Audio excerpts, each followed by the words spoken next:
Assalamualaikum warahmatullahi wabarakatuh. Halo, perkenalkan nama saya Wen Rohendi dari kelas B1 PGSD non-reguler angkatan tahun 2023 dengan nomor induk mahasiswa 230600177. Di sini saya akan mempresentasikan jawaban ujian akhir semester atau UAS mata kuliah landasan dan pengelolaan kependidikan. Untuk soal yang pertama, di sini saya mengambil soal mengenai landasan dan pengelolaan kurikulum pendidikan.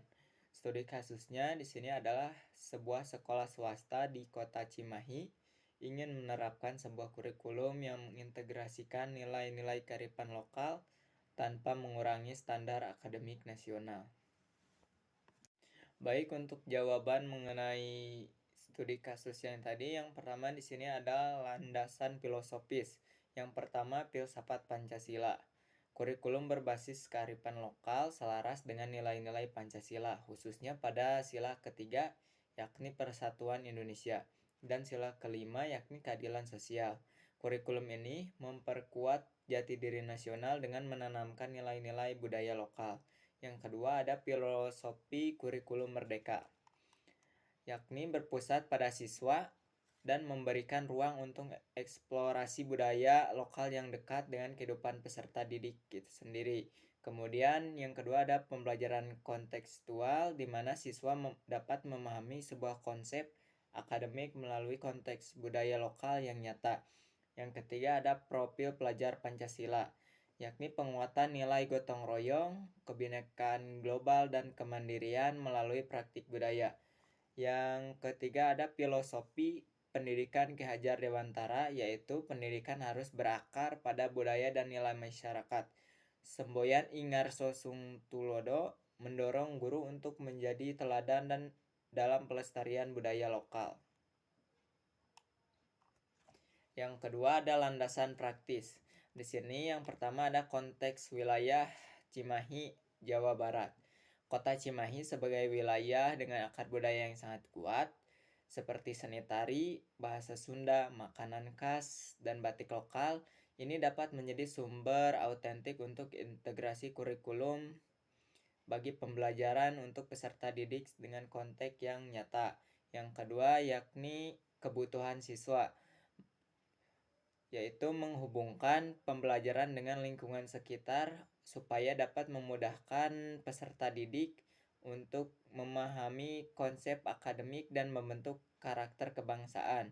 Yang ketiga, kebijakan pendidikan, yaitu kurikulum merdeka memberi fleksibilitas pengembangan kurikulum operasional sekolah atau KOS.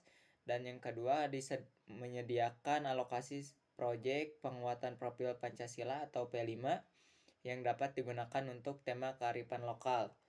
Adapun yang kedua, di sini ada rancangan program pengembangan kurikulum. Tujuan program ini adalah supaya dapat mengintegrasikan nilai-nilai kearifan lokal, misalnya budaya Sunda dan batik Cimahi, tanpa mengurangi capaian kompetensi akademik nasional. Yang selanjutnya di sini ada komponen rancangan. Yang pertama ada pengembangan tema lokal, yaitu menyusun tema dan subtema lokal, misalnya seperti mengenal batik Cimahi, permainan tradisional Sunda, atau sastra lisan Sunda. Yang kedua, integrasi dalam mata pelajaran. Dalam contoh seperti dalam mata pelajaran bahasa Indonesia, menulis cerita rakyat Sunda. Dalam pembelajaran IPAS, eksplorasi bahan alami batik. Mata pelajaran seni budaya, membuat motif batik topeng Sunda. Dan yang terakhir dalam mata pelajaran matematika, yakni menghitung simetri atau pola geometris pada batik. Komponen yang selanjutnya di sini ada proyek P5 kearifan lokal, yakni proyek kolaboratif lintas pelajaran dengan topik seperti mengenal dan melestarikan budaya Cimahi, meliputi pembuatan vlog budaya, pameran batik, dan lain-lain. Komponen yang selanjutnya di sini adalah melibatkan masyarakat lokal, seperti mengundang seniman lokal, budayawan, atau tokoh adat sebagai narasumber atau fasilitator workshop. Dan yang terakhir adalah pelatihan guru, workshop untuk guru tentang integrasi budaya lokal dalam pembelajaran tematik.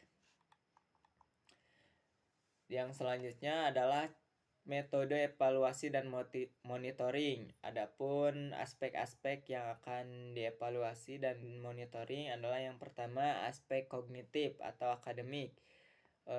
Metode evaluasinya dapat berupa tes formatif, sumatif, atau proyek. Indikator yang dinilai adalah kemampuan mengaitkan konsep pelajaran dengan budaya lokal. Aspek yang kedua adalah afektif atau sikap. Metode evaluasi yang digunakan yaitu observasi, jurnal, dan refleksi. Indikatornya yaitu tumbuhnya rasa bangga terhadap budaya sendiri. Aspek yang ketiga yaitu psikomotor atau keterampilan. Metode evaluasinya yaitu unjuk kerja atau praktik, portofolio, dan indikatornya adalah keterampilan membuat karya berbasis budaya lokal. Baik, yang selanjutnya di sini ada soal nomor 2 mengenai landasan dan pengelolaan peserta didik. Studi kasusnya ialah sebuah madrasah baru menghadapi tantangan dalam mengelola peserta didik dengan latar belakang sosial ekonomi yang sangat beragam, termasuk beberapa siswa dengan kebutuhan belajar khusus. Baik, untuk jawaban soal nomor 2 ini, yang pertama di sini ada landasan psikologis. Landasan psikologis dalam pengelolaan peserta didik mencakup pemahaman tentang perkembangan kognitif, emosional, sosial, dan moral anak.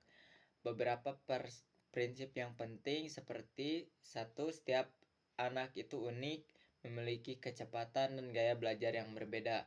Kedua, motivasi belajar meningkat ketika kebutuhan psikologis dasar terpenuhi seperti rasa aman, dihargai, dan dimiliki. Yang ketiga, teori perkembangan Piaget. Siswa belajar optimal saat materi disesuaikan dengan tahap perkembangannya. Dan yang terakhir ada teori Vygotsky, yakni pembelajaran efektif terjadi dalam zona perkembangan proksimal dengan dukungan guru atau teman. Baik, landasan yang kedua ada landasan sosiologis. Landasan ini berkaitan dengan pemahaman konteks sosial, budaya, dan ekonomi siswa, seperti keragaman latar belakang sosial ekonomi menuntut pendekatan inklusif dan adil. Dan yang kedua, lingkungan sekolah harus menghargai perbedaan budaya, status ekonomi, dan nilai-nilai keluarga.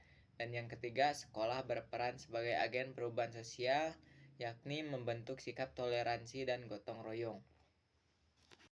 Yang selanjutnya di sini ada rancangan sistem layanan peserta didik yang holistik.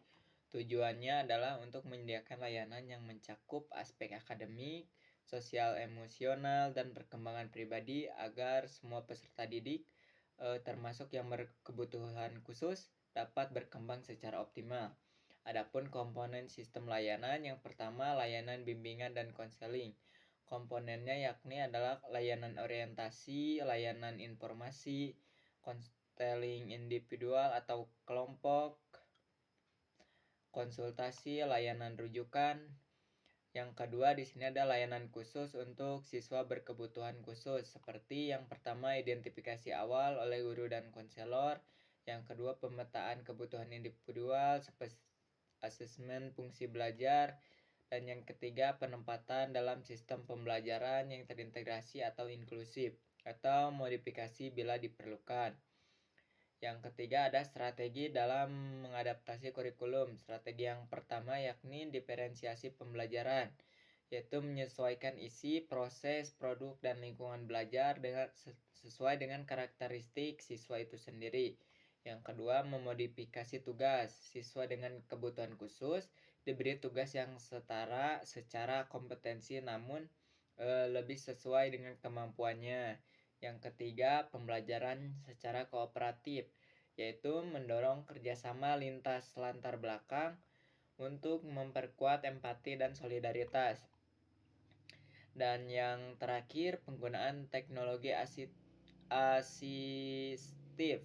yaitu untuk membantu siswa dengan hambatan penglihatan, pendengaran, atau motorik. Baik, untuk soal yang selanjutnya, soal yang saya pilih adalah soal nomor 5 mengenai landasan dan strategi pengelolaan pendidikan. Untuk studi kasusnya ialah SMK Teknologi Maju ingin meningkatkan relevansi lulusannya dengan kebutuhan industri 5.0, tetapi menghadapi resistensi dari sebagian guru senior. Baik, untuk jawabannya di sini adalah landasan pengelolaan pendidikan. Yang pertama ada landasan filosofis dan normatif. Yang pertama ada filosofi pendidikan nasional Ki Hajar Dewantara. Pendidikan harus relevan dengan perkembangan zaman tanpa kehilangan nilai-nilai kemanusiaan.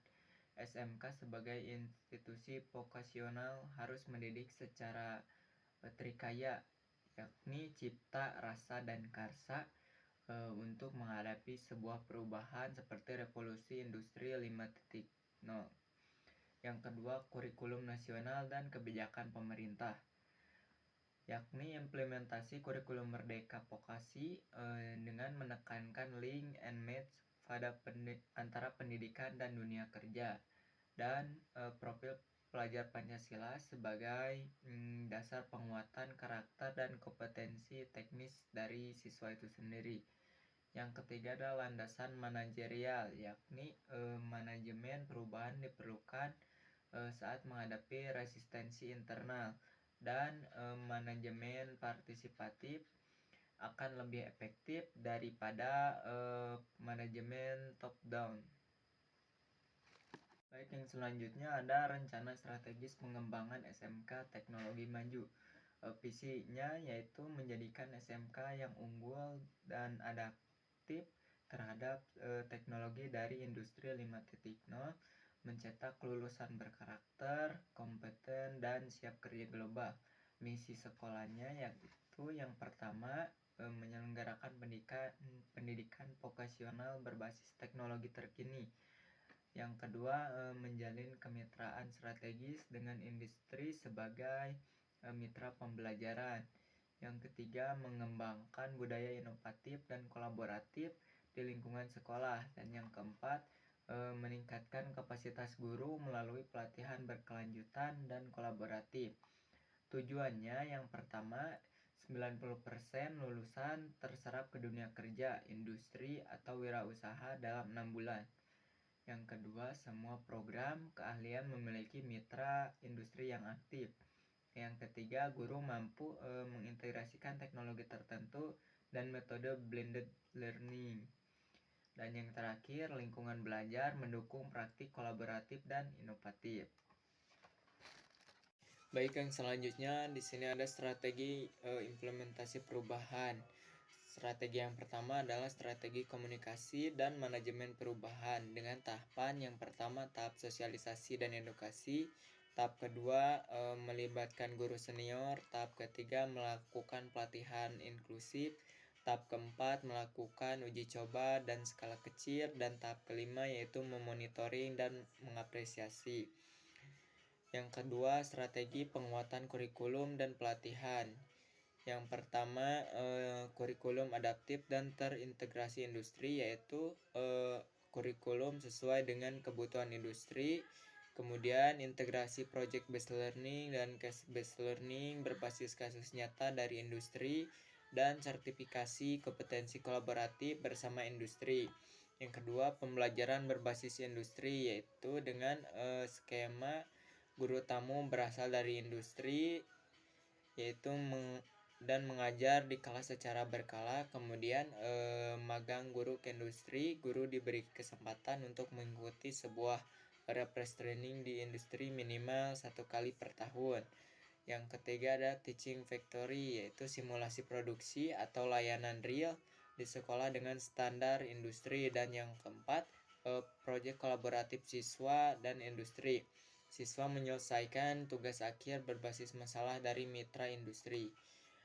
Adapun untuk strategi kemitraan dengan dunia usaha dan dunia industri atau DUDI, yaitu yang pertama langkahnya adalah pemetaan industri lokal dan nasional, yaitu mengidentifikasi perusahaan berbasis teknologi yang relevan, misal manufaktur berbasis AI, perusahaan robotika, software house, dan lain-lain. Yang kedua, membentuk forum industri sekolah dengan mengadakan industrial gathering untuk menyesuaikan kurikulum, membahas rekrutmen atau join. Dan yang ketiga, kolaboratif, yaitu membuat nota kesepahaman dengan mitra industri untuk yang pertama menyediakan alat praktik, yang kedua mengadakan pelatihan dan magang bagi siswa dan guru, dan yang ketiga sertifikasi dan rekrutmen lulusan. Sekian pemaparan materi dari saya. Mohon maaf apabila ada kekurangan dan kesalahan dalam mengucapkan kata. Wassalamualaikum warahmatullahi wabarakatuh.